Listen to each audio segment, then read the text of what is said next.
हाँ तो मेरे प्यारे विद्यार्थियों, कैसे हैं आप सब? उम्मीद करेंगे अच्छे होंगे, स्वस्थ होंगे और एग्जाम की तैयारी में व्यस्त होंगे। मैं ओम प्रकाश मिश्रा और आप देख रहे हैं अपन YouTube channel success study star. तो मेरे प्यारे विद्यार्थियों, आज मैं आप सबको पढ़ाने वाला हूँ क्लास 10th का मैथ, ठीक है। और मैथ कौन सा होगा? NCERT होगा। आज जो पढ़ने वाले हैं एक्सरसाइज 4.2 का चौथा क्वेश्चन देखेंगे। 4.2 का कौन सा क्वेश्चन देखेंगे? चौथा क्वेश्चन देखेंगे, ठीक है। अब वीडियो का अंत तक बने रहिएगा ना, 100% पूरा समझ में आएगा, ठीक है। और अच्छा लग जाए तो चैनल को सब्सक्राइब कर लीजिएगा, ठीक है। तो देखिए चौथा प्रश्न क्या कह रहा है, थोड़ा सुन लीजिए। कह रहा है दो क्रमागत धनात्मक पूर्णांक ज्ञात कीजिए जिनका वर्गों का योग 365 है, ठीक है। तो यानी आपको दो पूर्णांक मानना है और दोनों का मान निकाले, वो दोनों संख्या क्या है, ठीक है। और क्रमागत मतलब क्या होता है? तो लगातार। नहीं ना समझ में आया? तो देखिए हर स्टेप समझ में आएंगे, ठीक है। तो देखिए कहा कि आप पहले फिर से एक बार पढ़ लेते हैं। दो क्रमागत धनात्मक पूर्णांक ज्ञात करना है, ठीक है। तो मान लीजिए, माना कि पहली संख्या, माना कि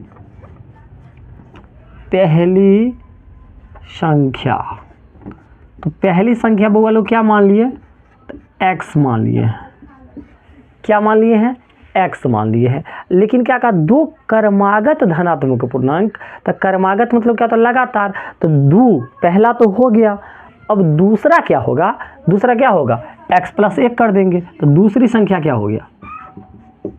दूसरी संख्या क्या हो गया? तो आप लोग कहिएगा सर x + 1। अगर मान लीजिए तीन संख्या का था तो तीसरी क्या हो जाता है? x + 2। समझ गए होंगे। तो पहली संख्या x मान लिए, दूसरी संख्या x + 1 मान लिए, ठीक है। अब लिखेंगे प्रश्न से, ठीक है। अब फिर प्रश्न से क्या कहा है? जिनके वर्गों का योग 365 है, मतलब दोनों का कहा है स्क्वायर करेंगे ना और जोड़ देंगे तो 365, ठीक है। तो देख लीजिए, तो दोनों का बोला था, पहले x वर्गों तो स्क्वायर लगा दिए, फिर योग, योग का मतलब क्या होता है? जोड़, तो जोड़ का चिन्ह लगा दीजिए। दूसरी संख्या क्या? x + 1, तो x + 1, इसका भी बोला वर्ग, तो वर्ग लगा दिए। अगर दोनों का वर्गों की योग कितने हैं? तो कहिएगा 365। इतना में कोई परेशानी? तो कहिए कोई परेशानी नहीं है। चलिए बनाते चले। x² मैंने डाल दिया प्लस, अब देखिए ये a + b का होल स्क्वायर पर है कि नहीं? तो मान लीजिए ये a है और ये b है, ठीक।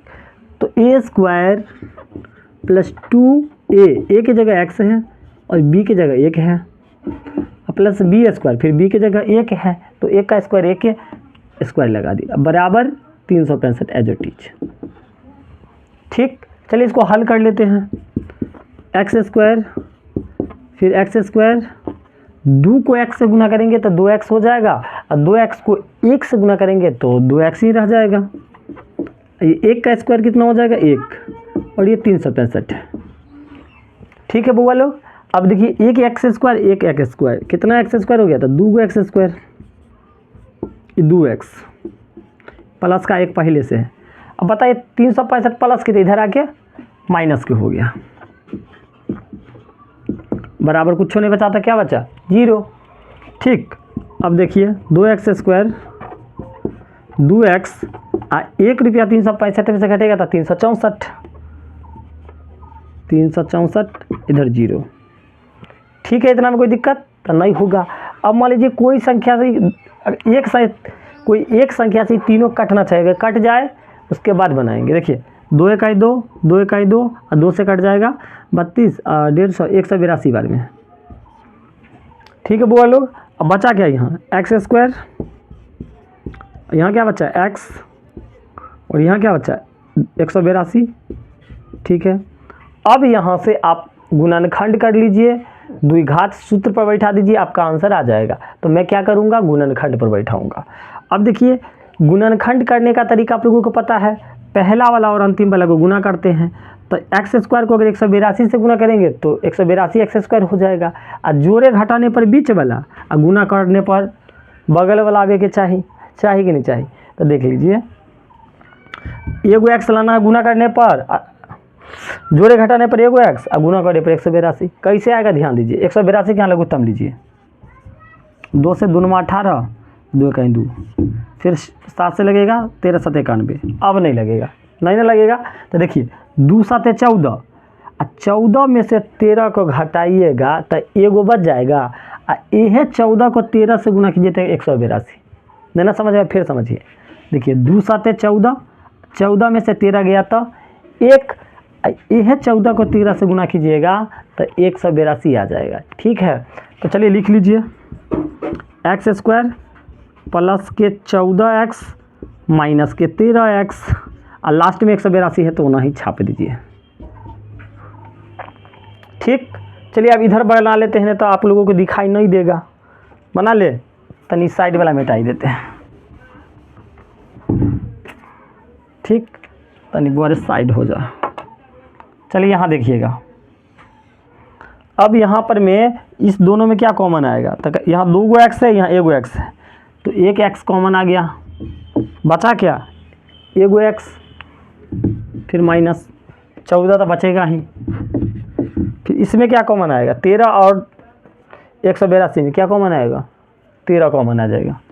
क्या आ गया कॉमन 13, तो बोरे 13 निकालिए तो सिर्फ यहाँ क्या बचा एक्स बचा है, एक्स लिख दीजिए। 182 13 को कितना से गुना करेंगे जो 182 आएगा तो कहिएगा 14 से, ब्रैकेट बंद। अब सवाल सही बनाए कि गलत बनाए यहाँ से भी चेक कर सकते हैं। अगर ये ब्रैकेट के दोनों वाला सेम है इसका मतलब सही है, तो यहाँ क्या लिख देंगे x माइनस 14 और एगो बाहर वाला x माइनस 13। ठीक है ना बुआ लोग, और सॉरी यहाँ प्लस है ना, यहाँ प्लस था, ठीक है, यहाँ फिर माइनस माइनस प्लस हुआ है, ठीक है, तो यहाँ भी प्लस है। देख लेते एक मिनट रुक जाइए। 14 में से 13 गया तो 1 एक्स प्लस का, ठीक है, तो वहाँ प्लस हो गया है। और यहाँ क्या लिए हैं 13x, तो फिर minus minus minus minus plus हुआ है, बिल्कुल सही है। हाँ देख लेते यहाँ थोड़ा सा कुछ गड़बड़ हो गया क्या, 1 मिनट खाली आप लोग रुक जाइएगा।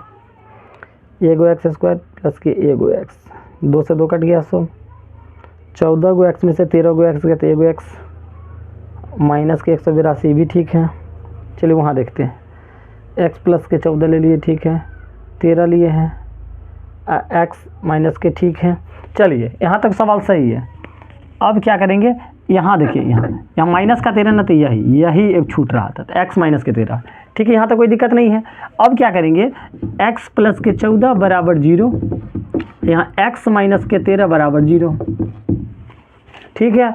अब x प्लस के 14 तो बराबर के उस तरफ जाके तो माइनस के 14, ये x माइनस के 13 तो बराबर के उस तरफ जाके प्लस के 13, ठीक है। अब माइनस वाला संख्या नहीं लेंगे क्योंकि कोई भी भुजा माइनस में नहीं होता है, मतलब भुजा ऋणात्मक नहीं होता है। तो प्लस में है x का मान कितना आ गया 13, तो x किसको माने थे पहली संख्या, तो यहाँ लिखेंगे पहली संख्या। पहली संख्या क्या आ गया, पहली संख्या तो आप लोग कहिएगा सर 13, ठीक है। दूसरी संख्या क्या है x प्लस 1, दूसरी संख्या x प्लस 1 यानी 13 प्लस 1 बराबर 14, ठीक है। तो आपको पता चल गया पहली संख्या 13 है, दूसरी संख्या 14 है। अच्छा लग गया तो चैनल को सब्सक्राइब कर लीजिए। जल्द मिलते हैं अगला वीडियो में।